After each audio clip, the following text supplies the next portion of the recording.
অথচ যেই দিন হাউজে কাউসারের পানি ছাড়া আর কোনো পানি থাকবে না, প্রিয় নবীজি ডেকে বলতেছে, উম্মতের আরে ওই হাসরের মাঠে এক পেয়ালা পানি যে পান করবে, জান্নাতে যাওয়ার আগ পর্যন্ত পানির কথা তার মনে থাকবে না। আমার রসুল ডাক দিয়ে বলতেছে, সাহাবীরা রে, কিয়ামতের ময়দানে মুসিবতের দিনে আমি নবী তাকে হাউজে কাউসারের পানি পান করাইয়া কলিজা ঠান্ডা বানায়া দেব। এই মাহে রমজান আসতেছে, এত সুন্দর জীবন ব্যবস্থা আমার নবী দিয়ে গেলেন। রাসূল কারীমের সুন্নাহ, আল্লাহর নবী বলেন, মান আহাব্বা সুন্নতি ফাকাদ আহাব্বানি, যে আমি নবীর সুন্নাহকে ভালোবাসবে সে আমি নবীকে ভালোবাসবে। ও মান আহাব্বানি, যে আমাকে ভালোবাসবে, কানা মাই ফিল জান্নাহ, সে আমার সাথে সাথে জান্নাতে চলে যাবে। আল্লাহর নবী আরো বললেন, যদি কোনো ব্যক্তি রোজাদারকে তৃপ্তি সহকারে পেট পুরে খাওয়ায়, আমার মালিক আমার আল্লাহ। মনোযোগ দিন, আমাদের অবস্থা হচ্ছে কি জানেন, দুই ব্যক্তি বসে বসে রাস্তায় কাঁদে, তা জ্ঞানী লোক যাচ্ছে তো বলতেছে, তুমি কাঁদো কেন? বলে, কাঁদতেছি ক্ষুধার যন্ত্রণায়, পেটের অভুক্ততা অসুস্থতায় পড়ে কাঁদতেছি। আরেকজন শুধু ডাক দিয়ে বলতেছে, তুমি কাঁদো কেন? বলে, আমি কাঁদতেছি, আল্লাহ রাসূল বলছেন এক মুসলমান আর এক মুসলমানের কান্নায় শরীক হইতে হয়, তা আমি এর লেগে বসে বসে কাঁদতেছি। কথা বুঝেন না? মনে হয় দুইজনে রাস্তার পাশে বসে বসে কান্দে। তো এক জ্ঞানী পথিক রাস্তা দিয়ে যাওয়ার সময় জিজ্ঞেস করে, তুমি কান্দো কেন? বলে, আমি অভুক্ত, ক্ষুধার যন্ত্রণা, অভাবের মধ্যে ফুরে আমি কাঁদতেছি, ক্ষুধার কারণে কাঁদতেছি, সহ্য করতে পারতেছি না। বলে, তুমি কান্দো কেন? বলে, আমি রাস্তা দিয়ে যাওয়ার সময় দেখি উনি বসে বসে কাঁদতেছে, তো এর লেগে আমি তার পাশে বসে বসে কাঁদতেছি।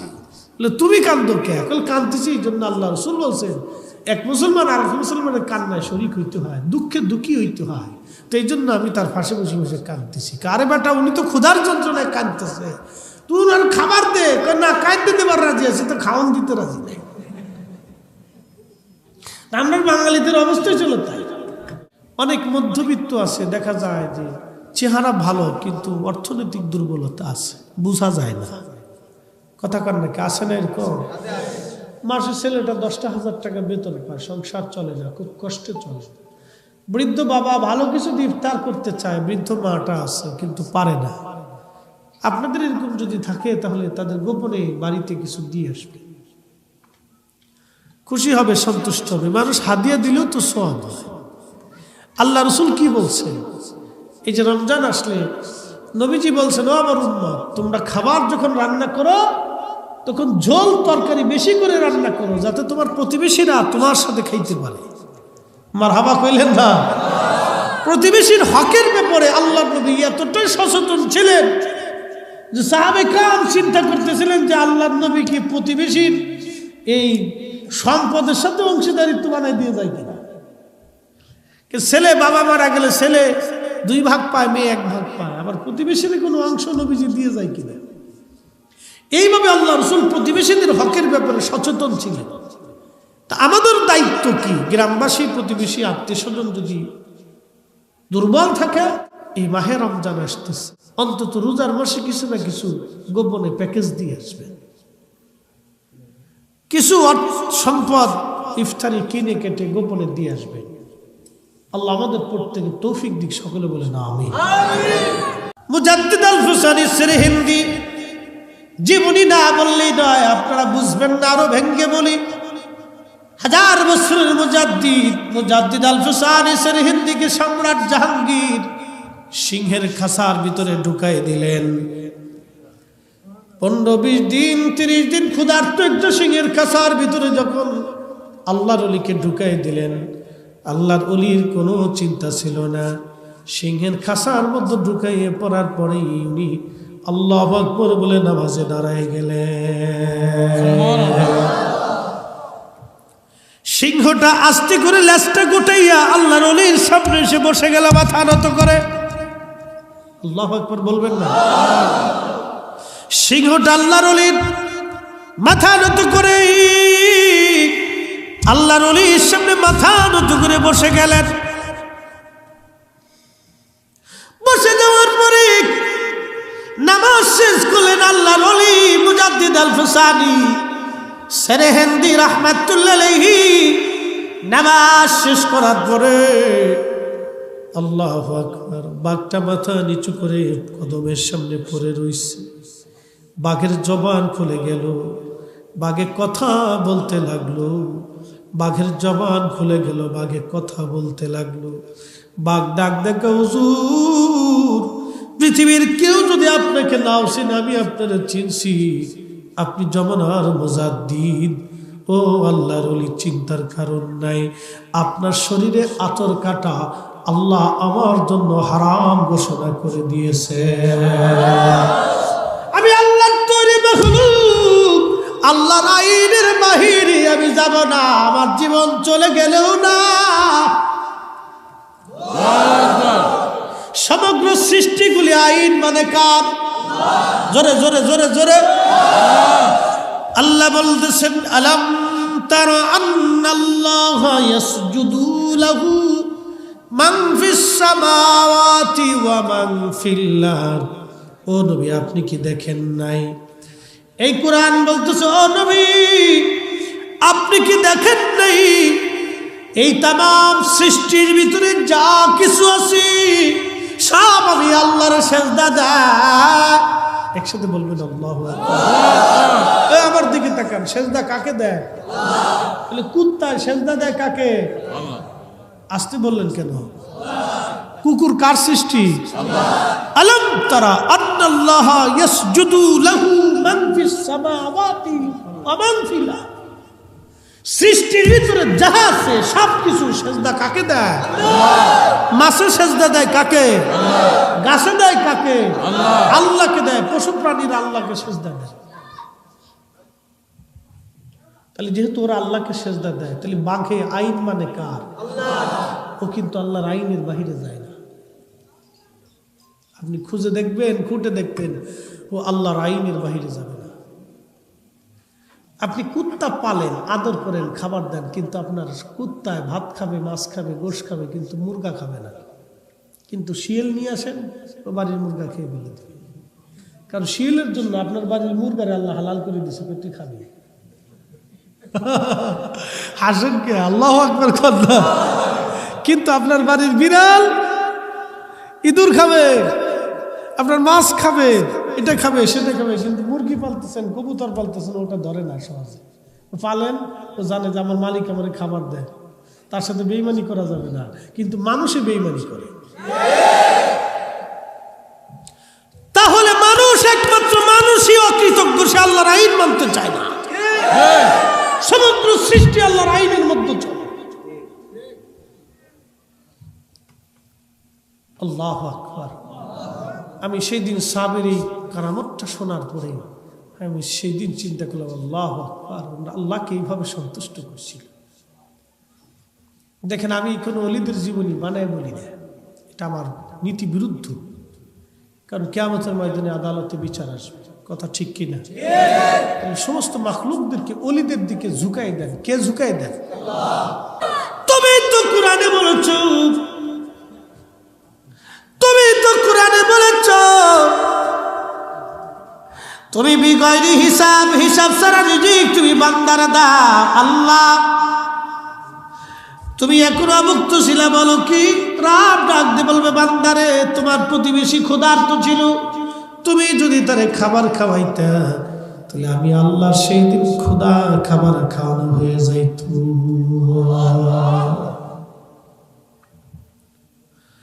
বান্দা, আমি অসুস্থ ছিলাম, তুমি আমার সেবা করো নাই। রব্বুল আলামিন বলো কি? তুমি তো নিজে শাফি, শাফাদানকারী। আল্লাহ, তুমি কখন আবার অসুস্থ ছিলে? বলে, বান্দারে, আমি অসুস্থ ছিলাম, তুমি যদি সেই দিন তোমার প্রতিবেশী অসুস্থ, তোমার আত্মীয় অসুস্থ, টাকার অভাবে তারা চিকিৎসা করতে পারে নাই।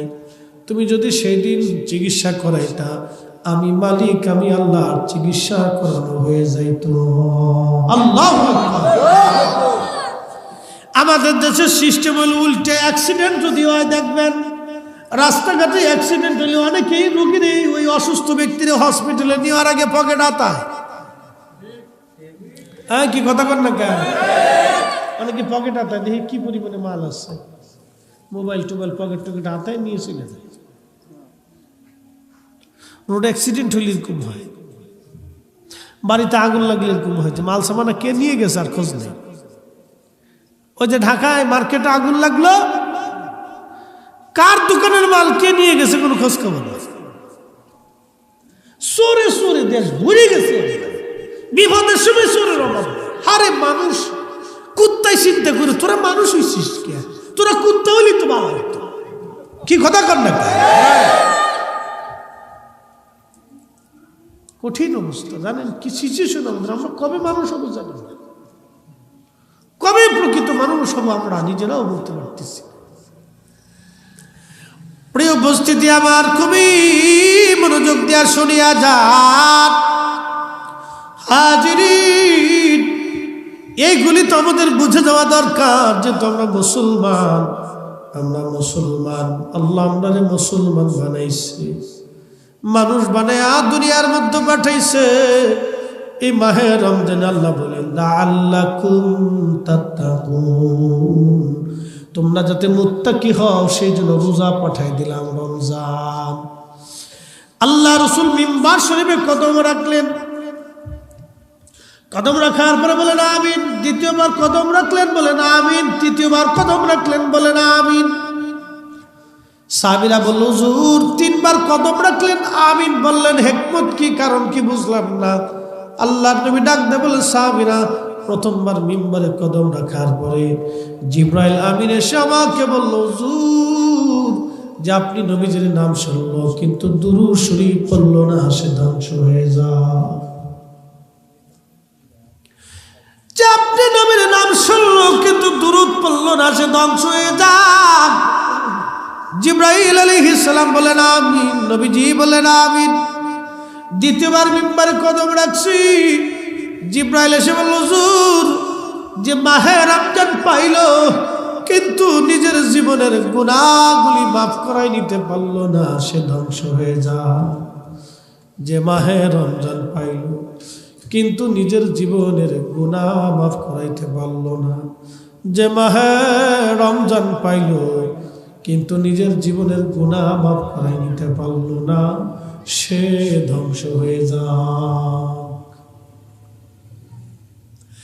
এই জন্য মাহে রমজান আসতেছে আমাদের মাঝে। মাহে রমজান আর কয়েকটা দিন পরে মাহে রমজান। এটা এমন একটা দামি মাস। আল্লাহ বলেন শাহরু রমাদানাল্লাযী উনজিলা ফীহিল কুরআন। এই মাহে রমজানে আমি মালিক কুরআন শরীফ নাজিল করেছি। আল্লাহ রাসূল বলেন ও আমার উম্মতরা রে, ঈমান ইহতিসাবের সাথে যে মাহে রমজানে রোজা রাখবে, ঈমান ইহতিসাবের সাথে যে মাহে রমজানে রোজা রাখবে। বলে হুজুর এটা আবার কেমন? কেউ যদি রোজা রাখলো কিন্তু মিথ্যা কথা বললো, সে সারাদিন না খেয়ে থাকলো, কোনো লাভ হইল না, সে শুধু ক্ষুধার্তই থাকবে কিন্তু বেনিফিট আসবে না। মাহে রমজান আসার পরে রোজা রাখলো, মিথ্যা বলা যাবে না। রোজা রাখার পরে ফায়সা কথা বলা যাবে না, বকাবাজি গালিগালাজ করা যাবে না। রোজা রাখার পরে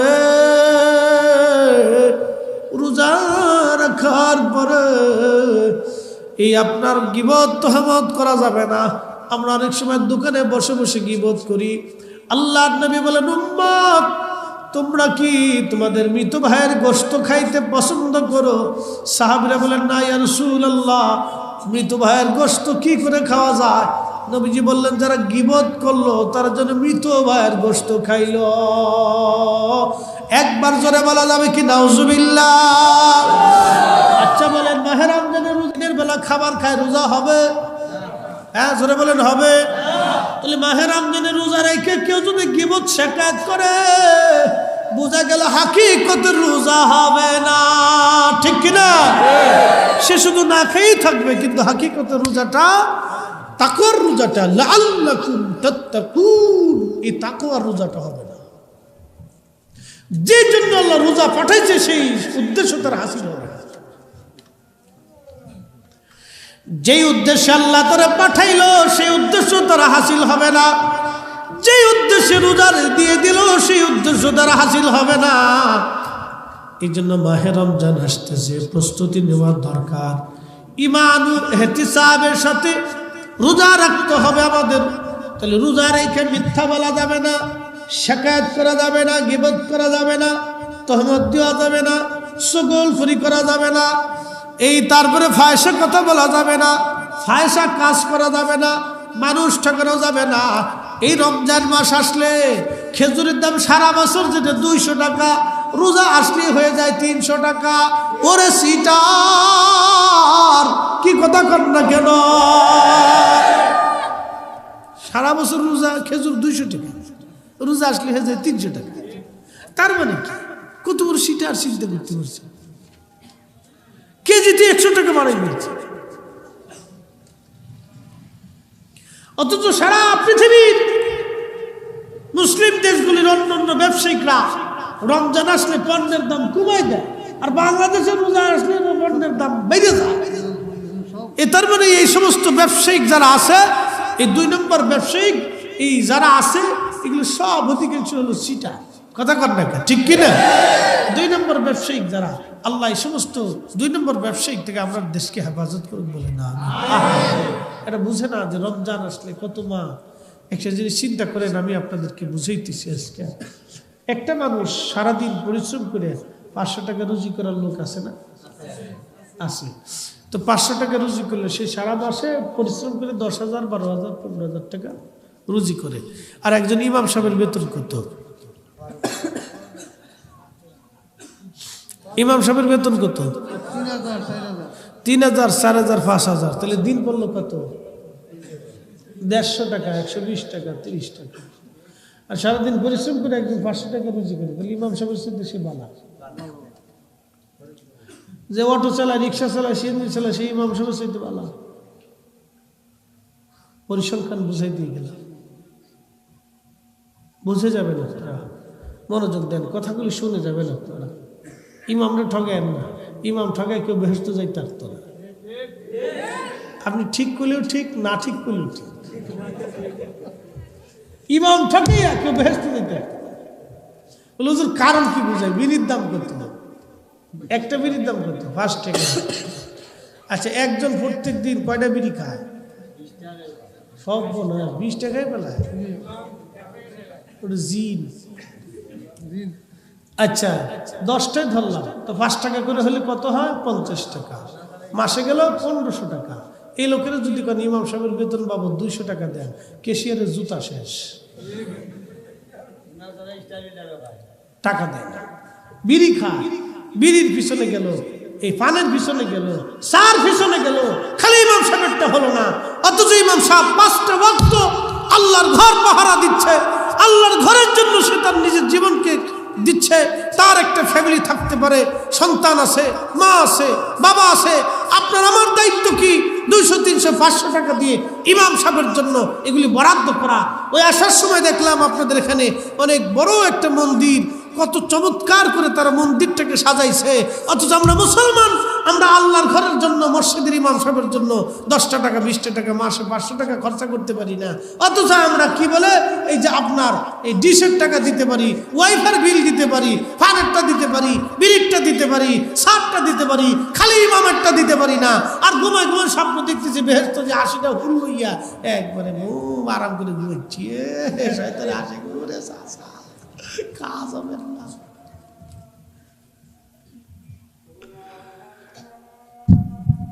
প্রিয় উপস্থিতি, তাহলে ইমাম সাহেবের জন্য বরাদ্দ করা লাগবে কিনা? জোরে বলেন লাগবে। ওনার ঠকেন না, ঠকেন না। এটা আমি কমিটির দোষ দিই, মসজিদ কোনো কমিটির দোষ দিই না। ওনারা নিরুপায় হয়ে যায়, ওনারা আসে না, ওনারা দিতে পারে না। অনেক ইমাম সাহেব আমার কাছে এসে বললো, হুজুর 5 মাসের তো বাকি আছে। আমি কি সর্বনাশ, লাড়িলে দাবরান গ্রামের মানুষ আর কি করবে?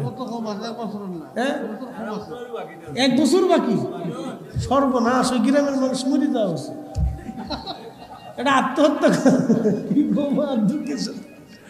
এই গ্রামের মানুষ মরে যাওয়া উচিত যে ইমাম সাহেবের বলে এক বছর বাকি রাখছে।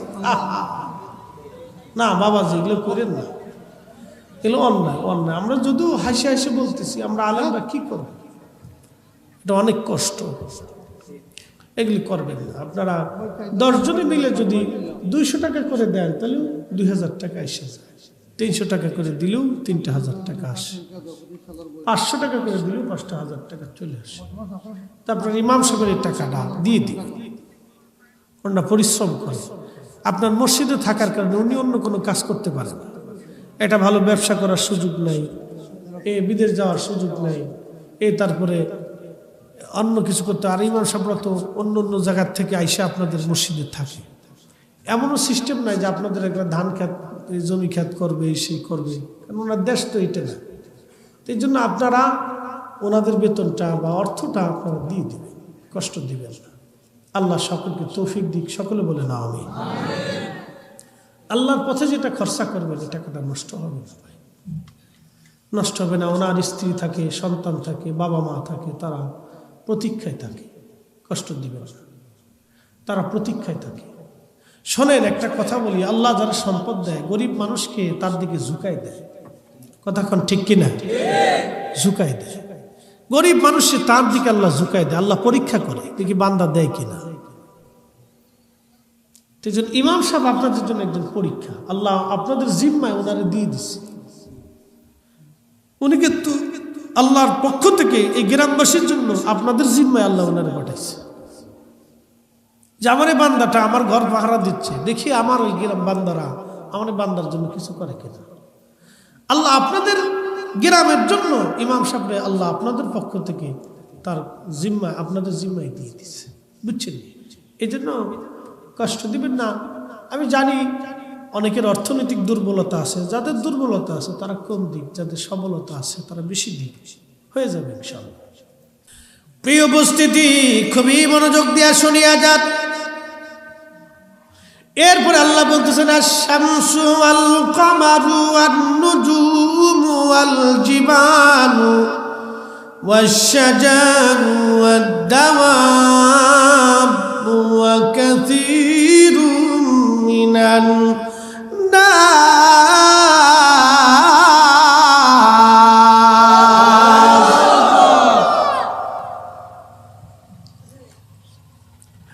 রব্বুল আলামিন আমাকে বলতেছেন, আমাদেরকে বলতেছেন, আমার হাবিব উম্মতকে জানান, সূর্য আমি আল্লাহকে সেজদা দেয়, চাঁদ আমি আল্লাহকে সেজদা দেয়, নক্ষত্র আমি আল্লাহকে সেজদা দেয়, পাহাড় আমি আল্লাহকে সেজদা দেয়, গাছ আমি আল্লাহকে সেজদা দেয়, আর দাওয়াব যত পশু প্রাণী আছে সব আমি আল্লাহকে সেজদা দেয়। ওয়া কাসীরুম মিনান নাস, আর কিছু সংখ্যক লোক আমি আল্লাহকে সেজদা দেয়। সবাই দেয়। আল্লাহর কি হিকমত দেখছেন? সব মানুষ কি আল্লাহরে সেজদা দেয়? সব মানুষ আল্লাহকে সেজদা দেয়। কেউ গাছের সামনে দেয়, কেউ মাছের সামনে দেয়, কেউ মূর্তির সামনে দেয়, কেউ পাথরের সামনে দেয়, কেউ সূর্যের সামনে দেয়, কেউ ওই সমুদ্র দেখলে দেয়, কেউ বড় একটা গাছ দেখলে দেয়, কেউ একটা পাথর দেখলে দেয়, পাহাড় দেখলে সেজদা দেয়, কিন্তু সবাই আল্লাহকে সেজদা দেয়। আর নবীর উম্মত কুলাউড়াবাসী, তাহলে সব কিছু আইন মানে কার? জোরে জোরে জোরে জোরে। আমরা কারটা মানব? এই জন্য আল্লাহ মাহে রমজানের আসার আগে এবার রমজানের কথা বলে দিয়ে যে আল্লাহ বলেন, ইয়া আইয়ুহাল্লাযীনা আমানু কুতিবা আলাইকুমুস সিয়াম কামা কুতিবা আলাল্লাযীনা মিন ক্বাবলিকুম লাআল্লাকুম তাত্তাকুন।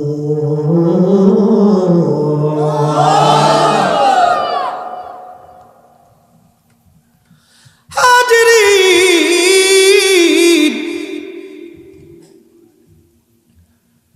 আল্লাহ ডাক দিয়ে বলতেছে, ইমানদার, ইমানওয়ালা, ইমানওয়ালা, মাহে রমজানের রোজা তোমাদের জন্য ফরজ করে দিয়েছি, তোমাদের পূর্ববর্তীদের জন্য ফরজ করেছিলাম, লাআল্লাকুম তাত্তাকুন, যাতে তোমরা মুত্তাকি হও,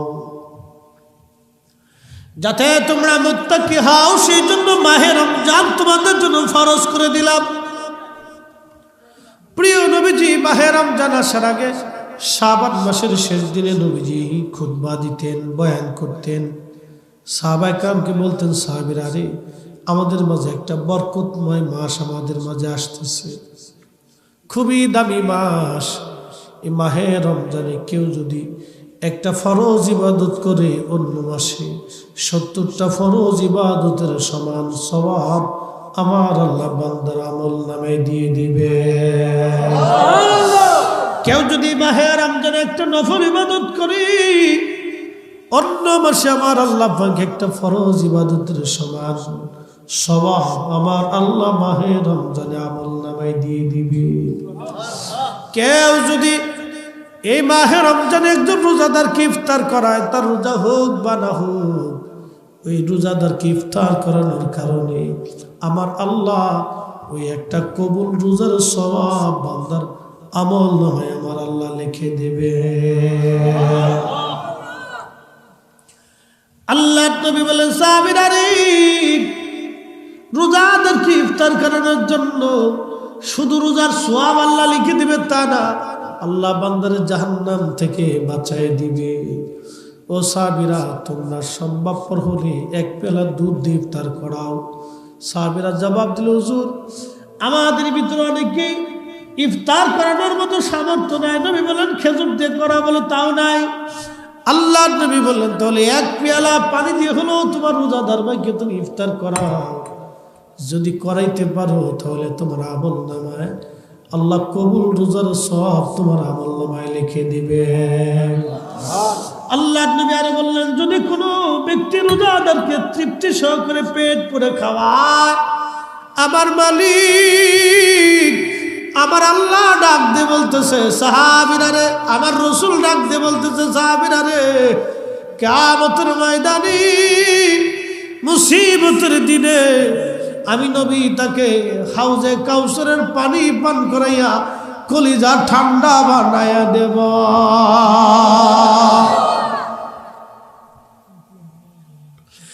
অথচ যেই দিন হাউজে কাউসারের পানি ছাড়া আর কোনো পানি থাকবে না,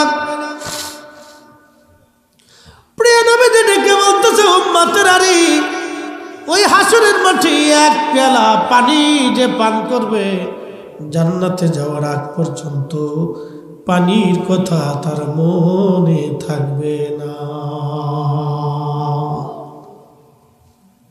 তাহলে শুধু কি নিজেরা ইফতার করবো না আর অন্য কাউরে খাওয়াবো? অন্য কাউরে খাওয়াবো। যাদের অর্থ করি স্বাবলম্বিতা আছে, গ্রামের যদি এই দুর্বল লোক থাকে, অনেক মধ্যবিত্ত আছে, দেখা যায় যে চেহারা ভালো কিন্তু অর্থনৈতিক দুর্বলতা আছে, বোঝা যায় না। কথা কার নাকি আসে না? এরকম মাসের ছেলেটা 10,000 টাকা বেতন পায়, সংসার চলে না, খুব কষ্টে চলে। বৃদ্ধ বাবা ভালো কিছু দিয়ে ইফতার করতে চায়, বৃদ্ধ মাটা আছে কিন্তু পারে না। আপনাদের এরকম যদি থাকে তাহলে তাদের গোপনে বাড়িতে কিছু দিয়ে আসবে, খুশি হবে, সন্তুষ্ট হবে। মানুষ হাদিয়া দিলেও তো সওয়াব হয়। আল্লাহ রাসূল কি বলছেন? এই যে রমজান আসলে নবীজি বলছেন, ও আমার উম্মত, তোমরা খাবার যখন রান্না করো তখন ঝোল তরকারি বেশি করে রান্না করো, যাতে তোমার প্রতিবেশীরা তোমার সাথে খাইতে পারে। মারহাবা কইলেন না?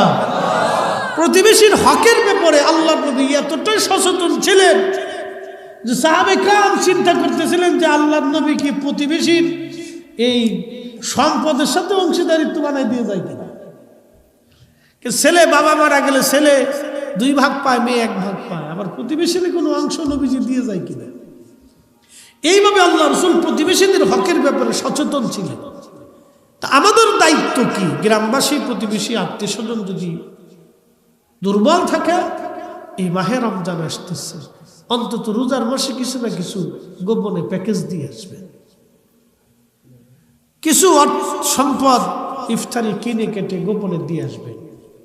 আল্লাহ আমাদের প্রত্যেকে তৌফিক দিক, সকলে বলে না আমিন। এগুলো করার দরকার আছে। ইসলাম তো সেটা না যে নিজে খাবেন অন্য খাবে না। ইসলাম এটা না। ইসলামের মতো এত সুন্দর ধর্ম, এত মানবিক, এত চমৎকার সৃষ্টিতে আর কোথাও খুঁজে পাবেন